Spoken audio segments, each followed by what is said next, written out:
ఒకరు ముందుగా వచ్చి స్లోగా బిల్డ్ చేశాడు, మరొకరు లేటుగా వచ్చి స్ట్రాటజిక్గా గేమ్ స్టార్ట్ చేశాడు. ఇద్దరిది ఒకే తీరు, ఒకే ఇమేజ్, ఒకే ప్లాట్ఫామ్. వారికి ఉన్న ప్రజాభిమానంతో ఇటు ప్రత్యర్థుల వెన్నులో వణుకు పుట్టించడంలో వారిద్దరూ సక్సెస్ అయ్యారు. ఇంతకీ వారెవరో కాదు, పార్టీ పెట్టిన వెంటనే ఏపీలో రాజకీయ మార్పు సృష్టించిన వ్యక్తి పవర్ స్టార్ పవన్ కళ్యాణ్. ఆయన ఒకరైతే మరొకరు తమిళనాట మార్పు కోసం సమరశంఖం పూరించిన విజయ్ దళపతి. అన్న చిరంజీవి పెట్టిన ప్రజారాజ్యం నుంచి ఇటు రాజకీయంలోకి అడుగుపెట్టాడు పవన్ కళ్యాణ్. యువరాజ్యం అధినేతగా పగ్గాలు చేపట్టాడు. అయినా అన్న పార్టీ సక్సెస్ కాకపోవడంతో, అది కాస్త కాంగ్రెస్లో విలీనం కావడంతో తనను నమ్ముకున్న బలగానికి రథసారథి అయ్యాడు. ఆ క్రమంలోనే పుట్టుకొచ్చింది జనసేన. వాస్తవానికి 2014లో పార్టీ స్థాపించిన, పోటీ చేయకుండా అనూహ్యంగా టీడీపీకి మద్దతు పలికి ఆ పార్టీని గద్దెనెక్కించడంలో కీలక పాత్ర పోషించాడు. ఫలితంగా అధికారం కోసం అష్ట కష్టాలు పడుతున్న వైసీపీ ఓటమికి కారకుడయ్యాడు. ఆ తర్వాత కాలంలో ఇటు టీడీపీతో విభేదాల వల్ల వామపక్షాలు, ఇతరితర పార్టీలతో కలిసి 2019లో పోటీ చేశాడు. అయితే ఈసారి నిరాశే మిగిలింది. నాడు 2 చోట్ల పోటీ చేసి ఇంటి బాట పట్టాడు. నాటి ఫలితాల్లో కేవలం ఒకే ఒక్క స్థానం గెలుచుకున్న పార్టీకి అధ్యక్షుడిగా జనసేనాని పవన్ అంటూ విమర్శలు మూటగట్టుకున్నాడు. అయితే ఆ ఓటమితో కుంగిపోలేదు. ఈసారి రెట్టించి ఉత్సాహంతో విశ్లేషకులకు సైతం అందని వ్యూహంతో కథన రంగంలోకి దిగాడు.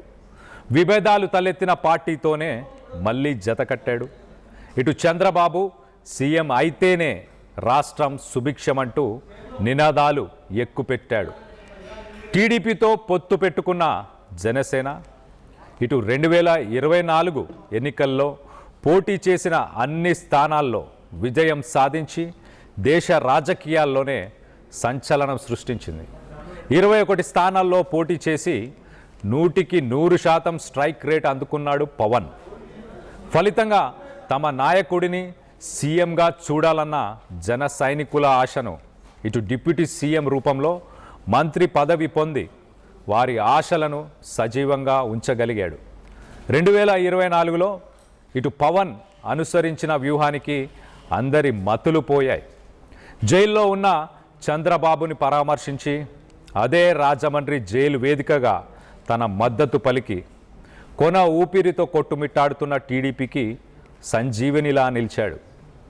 ఇటు ఫలితంగా తన సంక్షేమ పథకాలే తనను గెలిపిస్తాయన్న జగన్ ధీమా, మరో 10 ఏళ్ళు సీఎంగా తమ అధినేతే ఉంటాడన్న వైసీపీ శ్రేణుల ఆశలపైన ఇటు నీళ్లు చల్లేశాడు. జనసేన అధినేత పవన్ కళ్యాణ్, నిన్ను అధాపాతాళానికి తొక్కేయకపోతే నా పేరు పవన్ కళ్యాణ్ కాదు జగన్ అని చెప్పి మరి విక్టరీ కొట్టాడు. వచ్చే ఎన్నికల్లో ఇటు వైసీపీకి ఒక గుదిబండగా మారిపోయాడు. ఇక తమిళనాడు ఎన్నికలు ఈసారి రసవత్రంగా మారిపోయాయి. ఏపీలో ప్రపంచనం సృష్టించిన పవన్ మాదిరి ఇటు విజయ్ దళపతి రంగంలోకి దిగాడు. పవన్ స్టైల్లో విజయ్ ఆవేశ ప్రసంగాలు పార్టీ కార్యకర్తల్లో జోషిని నింపుతున్నాయి. అయితే ఇక్కడ విజయ్కు పొలిటికల్ మాస్టర్ ఎవ్వరూ లేరు. ఓవైపు సినిమాలు చేస్తూనే 2024లో పార్టీ అనౌన్స్ చేశాడు. ఇక ఆనాటి నుంచి అధికార డిఎంకేకు ఇటు టార్గెట్ అయిపోయాడు. ఎందుకంటే ఇటు పన్నీర్ సెల్వం, పళనిస్వామి వీరిద్దరి మధ్య విభేదాలతో అన్నా డిఎంకేకి ఆల్రెడీ చెతికెల పడిపోయింది. ఇక తనకు ప్రత్యర్థులు ఎవ్వరూ లేరన్న ధీమాతో ఉన్న సీఎం స్టాలిన్కు ఇప్పుడు విజయ్ గుదిబండగా మారిపోయాడు. సింహం సింగిల్గానే వస్తుందన్న నినాదంతో ఏ పార్టీతో కూడా టైఅప్ కాలేదు. జనసేనాని పవన్ లా ఇటు 2 చోట్ల పోటీ చేసి సై అంటున్నాడు.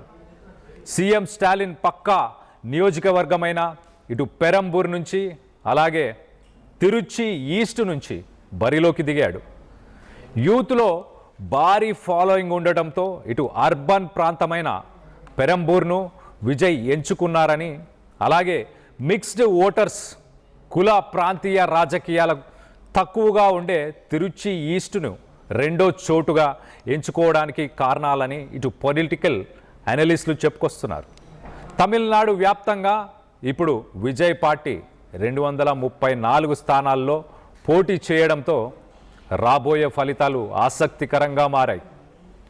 ఇదిలా ఉంటే దక్షిణాది ఖచ్చితంగా పాగా వేయాలనుకుంటుంది బీజేపీ. ఇటు పవన్ కళ్యాణ్ అటు విజయ్లను తన చెప్పు చేతుల్లో పెట్టుకోవాలని చూస్తుందని ఇటు అనుమానాలు లేకపోలేదు.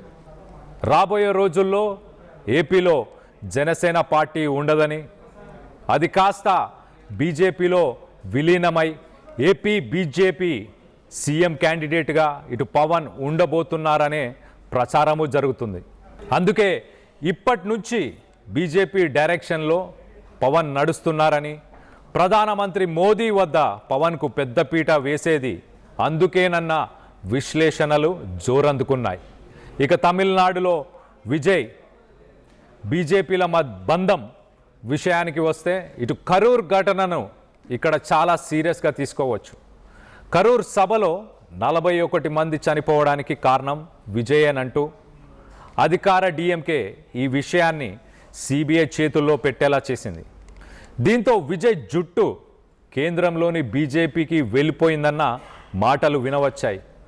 ఈ కేసు విషయంలో ఇప్పటికే పలుమార్లు ఢిల్లీ వెళ్ళి వచ్చాడు విజయ్. ఇటు సిబిఐ విచారణ పేరుతో ఢిల్లీ బీజేపీ పెద్దలను విజయ్ కలిశాడని అనేక వార్తా కథనాలు వెలువడ్డాయి. అయితే ఓవైపు అన్నా డిఎంకేతో జతకట్టి బరిలోకి దిగిన బీజేపీ తెర వెనుక ఇటు విజయ్తోనూ మంత్రాంగం నడుపుతుందని గుసగుసలు వినిపిస్తున్నాయి. ఒకవేళ ఇదే నిజమైతే ఏపీలో పవన్ మాదిరి బీజేపీ గూటి పక్షిలా విజయ్ మారిపోతాడన్న రూమర్స్ పుట్టుకురావడం ఖాయం. అయితే సినీ ఇండస్ట్రీ ద్వారా సంపాదించుకున్న ప్రజాభిమానమంతా ఓట్ల రూపంలో రాలితే విజయ్కి పర్లేదు. ఎందుకంటే ఎప్పుడో ఎన్టీఆర్ ఎంజీఆర్కు సాధ్యపడిన విజయాలు ఈ రోజుల్లో అందిపుచ్చుకోవడం చాలా కష్టం. దానికి ప్రత్యక్ష ఉదాహరణ మెగాస్టార్ చిరంజీవి స్థాపించిన ప్రజారాజ్యం పార్టీ ఒకటైతే 2019లో తొలిసారి పోటీ చేసి 2 చోట్ల ఓడిపోయిన పవన్ కళ్యాణ్. ఇవన్నీ గుర్తించే రాజకీయాలకు ఇటు రజనీకాంత్ దూరంగా ఉన్నారన్న వార్తలు లేకపోలేదు. పాలిటిక్స్లో ఫెయిల్యూర్గా నిలిచిన కమల్ హాసన్, శరత్ కుమార్ల పరిస్థితిని ఇటు తమిళనాట చాలామంది చర్చించుకుంటున్నారు. ఈ క్రమంలో విజయ్ పార్టీ ఎంత మేరకు సక్సెస్ అవుతుందా? అధికార పార్టీ ఓడిపోవడంలో ఇటు విజయ్ పాత్ర ఎంతవరకు ఉంటుంది? అదృష్టం వరించి ఏకంగా కింగే అవుతాడా లేక కింగ్ మేకర్గా నిలుస్తాడా అన్నది వేచి చూడాలి.